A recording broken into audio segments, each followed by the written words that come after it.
Students, पिछले session में हमने पैटर्न डेवलपमेंट या रिग्रेशन एनालिसिस के हवाले से थोड़ी सी थ्योरेटिकल बातें की।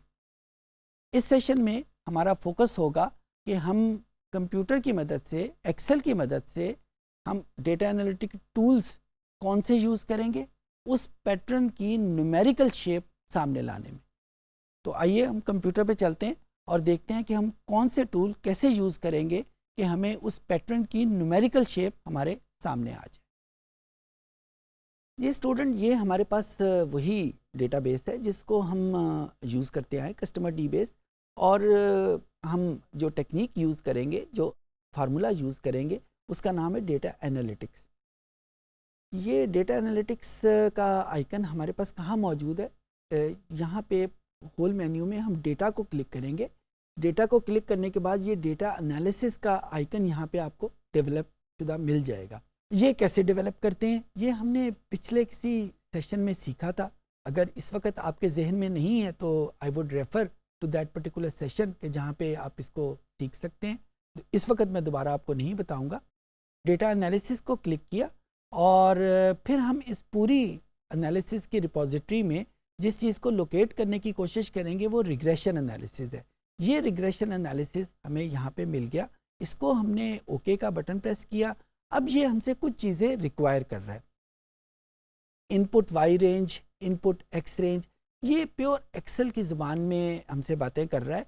एक्सेल में वाई रेंज हम डिपेंडेंट वेरिएबल को कहते हैं, एक्सेल में एक्स रेंज हम इंडिपेंडेंट वेरिएबल को कहते हैं। तो बेसिकली एक्सेल हमसे रिक्वायर कर रहा है कि जो रिग्रेशन एनालिसिस, जो पैटर्न डेवलपमेंट एनालिसिस हम करना चाह रहे हैं, उसमें डिपेंडेंट वेरिएबल क्या है और उसमें इंडिपेंडेंट वेरिएबल क्या है, उसकी रेंजेस क्या है।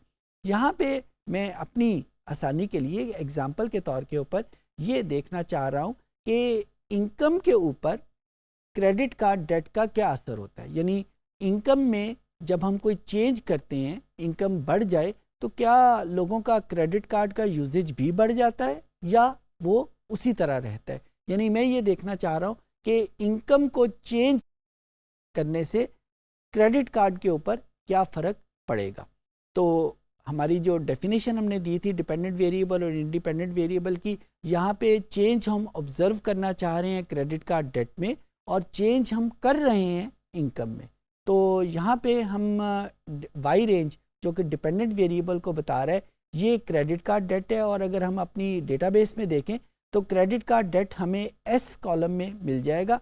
एस कॉलम S1 से लेकर S5001 तक हमारे पास इंफॉर्मेशन मौजूद है। अगर इनकम को देखें तो इनकम मुझे O कॉलम में मिल रहा है और ये O1 से लेकर O5001 तक मौजूद है। क्योंकि मैंने O1 से स्टार्ट किया है लिहाजा मैं लेबल्स को क्लिक कर लूँगा और लेबल को क्लिक करने के बाद और मुझे यहाँ पे किसी किस्म की और कोई इनपुट इसको नहीं देनी।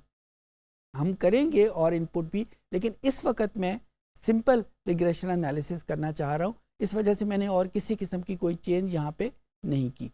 ओके का बटन प्रेस किया। Depending on the speed of your computer ये एक एनालिसिस आपके सामने आ जाएगा। इसमें बहुत सारे टेबल आ रहे हैं, इसमें बहुत सारी इंफॉर्मेशन भी हमें गिवन है, लेकिन हमने ये सारी इंफॉर्मेशन ना तो यूज़ करनी है ना ही ये हमारे किसी काम की है।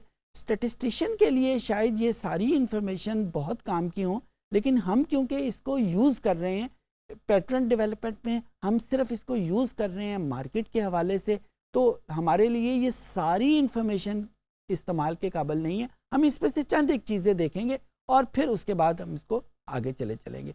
सबसे पहले जो इन्फॉर्मेशन हम करेंगे वो टेबल नंबर 3 की करेंगे, जिसका नाम जो है कोएफिशिएंट्स, स्टैंडर्ड एरर वगैरह है। मैं यहाँ पे इसको ब्लो अप कर लेता हूँ ताकि ये अलहदा हर जगह पे नज़र आ जाए।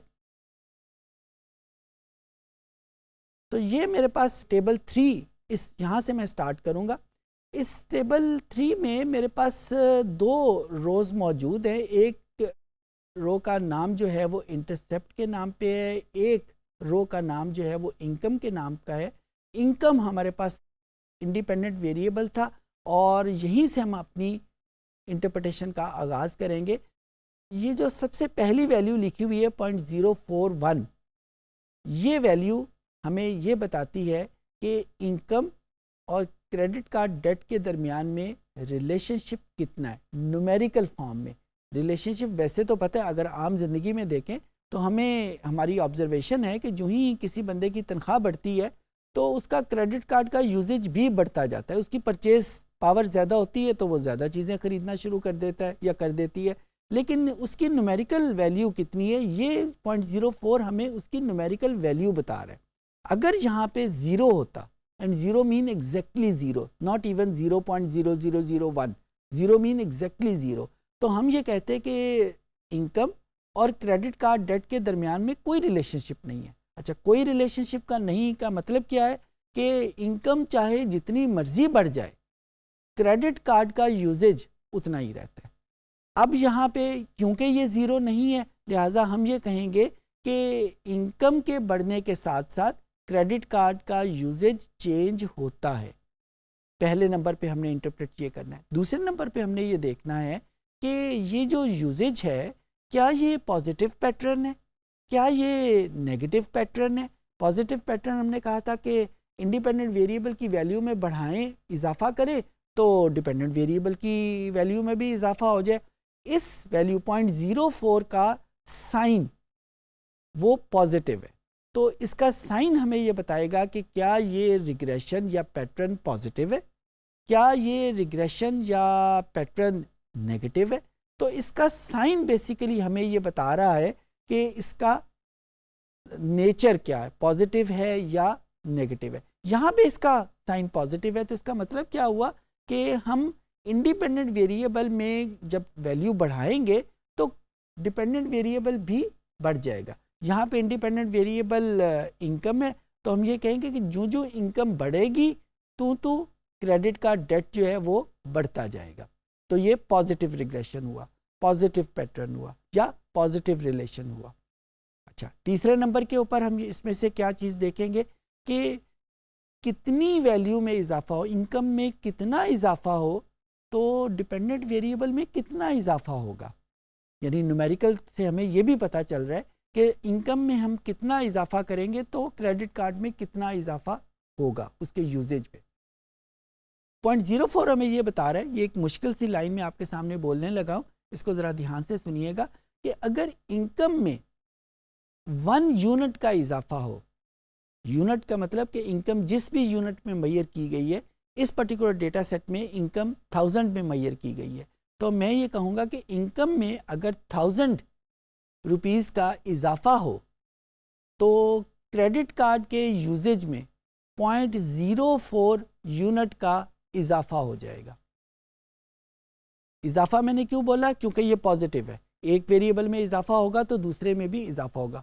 मैं इसको दोहरा देता हूँ कि इनकम के बढ़ने के वजह से इनकम में अगर 1000 रुपीज़ इजाफा होगा तो क्रेडिट कार्ड में 0.041 यूनिट, और क्रेडिट कार्ड की यूनिट भी क्योंकि 1000 है तो हम इसको बड़ी आसानी से कह सकते हैं कि इनकम में अगर 1000 रुपीज़ का इजाफा हो तो क्रेडिट कार्ड में 0.04 इंटू 1000 का इजाफा हो जाएगा। ये तीसरी चीज़ यहाँ से हमने पता करनी थी। चौथी चीज़ जो यहाँ से हम देखेंगे इसी वैल्यू से कि ये जो वैल्यू मेरे पास आई है कहीं बाई चांस तो नहीं आ गई, क्योंकि ये जो इन्फॉर्मेशन थी ये तो सिर्फ 5000 कस्टमर की थी और हम रिज़ल्ट बनाना चाह रहे हैं जनरल के लिए, तो क्या ये कहीं बाई चांस तो नहीं है। बाई चांस भी वैल्यूज़ हो सकती हैं, रैंडमली हमारे पास सैंपल जहाँ से सिलेक्ट हुआ है वो गलत सैंपल अगर सिलेक्ट हो गया तो सारे रिज़ल्ट भी गलत हो सकते हैं। तो हम कैसे इंश्योर करेंगे कि ये वैल्यूज़ जो मैं सारे रिज़ल्ट बता रहा हूँ ये बाई चांस नहीं बता रहा, ये एक्चुअल इसके वैल्यूज़ हैं। तो यहाँ पे हमारे पास एक कॉलम बना हुआ है पी वैल्यू का, ये अगर आप ई कॉलम में देखें तो यहाँ पे पी वैल्यू इसकी इनकम की 0 है। अच्छा, यहाँ पे मैं एक रूल आपको बताने लगा हूँ कि अगर पी वैल्यू 0.05 से कम हो तो हम ये कहेंगे कि ये जो रिज़ल्ट है ये बाई चांस नहीं है, ये एक्चुअल रिज़ल्ट है। मैं दोहरा रहा हूँ कि अगर पी वैल्यू 0.05 से कम हो तो ये रिज़ल्ट बाई चांस नहीं है, ये एक्चुअल रिज़ल्ट है। यहाँ पे क्योंकि वैल्यू 0 है और 0 तो 0.05 से कम ही होता है तो लिहाजा हम ये कहेंगे कि ये जो इनकम की वैल्यूज़ है 0.04 और ये जो सारी इंटरप्रिटेशन हमने की है ये सारी रियल इंटरप्रिटेशन है कि इनकम और क्रेडिट कार्ड के दरमियान में पॉजिटिव रिलेशनशिप है। इनकम की वैल्यू में अगर 1000 का इजाफा करते हैं तो क्रेडिट कार्ड में 0.04 इंटू 1000 का इजाफा हो जाता है। ये सारी रियल इंटरप्रिटेशन है, एक्चुअल ही होता है और ये बाई चांस या इत्तेफाक से ये वैल्यूज़ नहीं आई बल्कि एक्चुअल वैल्यू यही है। पांचवी चीज़ जो हमने इस रिग्रेशन एनालिसिस में देखनी है ये है कि ये जो सारी इंटरप्रिटेशन हम जिस बुनियाद पे कर रहे हैं वो एक फार्मूले की बुनियाद पे कर रहे हैं जिसमें वो कौन सी चीज़ें हैं। ये 0.04 हमारे पास वैल्यू आई है, ये पी वैल्यू की कैलकुलेशन हुई है, हमें ये पता चला है कि ये पॉजिटिव है। इस पूरे फार्मूले की पावर कितनी है, यानी इस रिग्रेशन एनालिसिस की पावर कितनी है। जाहिर है अगर इसकी पावर कमज़ोर होगी, वीक होगी, तो हम ये कहेंगे कि ये जितनी इंटरप्रिटेशन हमने की है ये सारी वीक हैं। अगर ये स्ट्रांग होगी तो इसका मतलब है ये सारी इंटरप्रिटेशन जो है जो हमने की हैं वो स्ट्रांग होगी। आपके जहन में ज़रूर ये सवाल पैदा होगा कि वीक कैलकुलेशन का मतलब क्या है, मतलब क्यों वीक हम कर रहे हैं। जब हम खुद उसे मुंह से वीक कह रहे हैं तो हम उसको पावरफुल खुद क्यों नहीं बना लेते। उसका जवाब ये है कि ये सैंपल, ये जो वैल्यूज़ इकट्ठी की गई हैं जिनकी बेस के ऊपर हमने ये वैल्यूज़ कैलकुलेट की हैं, ये भी तो किसी ने एक्सट्रैक्ट किया होगा, ये भी तो किसी ने ड्रॉ किया होगा। अब इस सैंपल की एक्सट्रैक्शन अगर ठीक तरीके से की गई है तो जो रिज़ल्ट आएंगे वो भी ठीक आएंगे। लेकिन अगर इस सैंपल की एक्सट्रैक्शन ठीक तरीके से नहीं की गई, अब ठीक तरीके से करने का मतलब ये होता है कि हम अपनी मर्ज़ी का सैंपल ले लिया, जहाँ से हमें वैल्यूज़ मिल रही हैं वहाँ से हमने वैल्यूज़ ले ली, जहाँ से रिक्वायर्ड थी वहाँ से हमने ली नहीं। तो जहाँ से सैंपल हमारी मर्ज़ी का है तो जो उसके रिज़ल्ट हैं वो स्टेटिस्टिकली करेक्ट नहीं होंगे। तो वीक और पावरफुल का मतलब ये है। अब हमें ये रिग्रेशन एनालिसिस ये भी बता रहा है कि ये जिस सैंपल की बेस के ऊपर, जिस सैंपल को यूज़ करते हुए ये सारी कैलकुलेशन की गई हैं, उस सैंपल की क्या औकात है वो हमें कैसे पता चलेगा। ये टेबल 1 में हमारे पास आर स्क्वायर के नाम की वैल्यू मौजूद है। यहाँ पे हमने रूल बनाया हुआ है, मैं रूल आपके सामने बता रहा हूँ कि अगर आर स्क्वायर की वैल्यू 0.4 से कम है तो हम ये कहेंगे कि ये वीक रिग्रेशन है। 0.4 और 0.6 के दरमियान में है तो हम ये कहेंगे कि ये मॉडरेट है, और अगर ये 0.6 से ज़्यादा है तो हम ये कहेंगे कि ये स्ट्रॉन्ग है। तो यहाँ पे हमारे सामने ये जो वैल्यू है वो 0.44 यानी 0.4 से थोड़ी सी ज़्यादा वैल्यू है। तो हम ये कहेंगे ये जो सारा रिग्रेशन एनालिसिस है ये वीक तो नहीं है लेकिन ये स्ट्रॉन्ग भी नहीं है, ये मॉडरेट है। 0.4 और 0.6 के दरमियान में है, लिहाजा ये एक मॉडरेट रिग्रेशन है। तो हम यहाँ पे 5 एनालिसिस हमने यहाँ पे किए हैं। सबसे पहले हमने देखा है कि रिग्रेशन यानी रिलेशनशिप एग्जिस्ट भी करता है या नहीं करता, उसका पता हमें चलता है कि ये वैल्यू 0 है या नहीं। दूसरे नंबर पे हम इसकी पॉजिटिविटी और नेगेटिविटी का पता करेंगे। तीसरे नंबर के ऊपर हम ये देखेंगे कि ये वैल्यूज़ जो है न्यूमेरिकल वैल्यू, उस रिलेशनशिप की या उस पैटर्न की न्यूमेरिकल वैल्यू क्या है। और चौथे नंबर के ऊपर हम देखेंगे ये जो रिज़ल्ट है कहीं बाई चांस तो नहीं आ गए, उसको देखने के लिए हम पी वैल्यू को यूज़ करेंगे। और पाँचवें नंबर के ऊपर हम देखेंगे कि इस रिग्रेशन एनालिसिस की अपनी पावर कितनी है, और वो देखने के लिए हम टेबल नंबर 1 में आर स्क्वायर की वैल्यू को देखेंगे। इस सारे टेबल में, इस सारी शीट के ऊपर इन 5 चीज़ों के अलावा हमें किसी और चीज़ को देखने की ज़रूरत नहीं है। हाँ, स्टैटिस्टिशियन कुछ और चीज़ें भी देख सकते हैं, उनकी इंटरेस्ट की और चीज़ें भी होंगे, लेकिन being user of data analysis हमें इन 5 चीज़ों के अलावा किसी चीज़ की देखने की ज़रूरत नहीं है।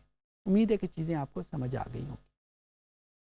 इस सेशन में हमने देखा कि पैटर्न डेवलपमेंट की न्यूमेरिकल शेप कैसे डेवलप करते हैं, डेटा एनालिसिस का टूल हम कैसे यूज़ करते हैं, कहाँ पे क्लिक करेंगे, और जो उसकी शेप हमारे सामने आएगी उसको इंटरप्रेट हम कैसे करेंगे।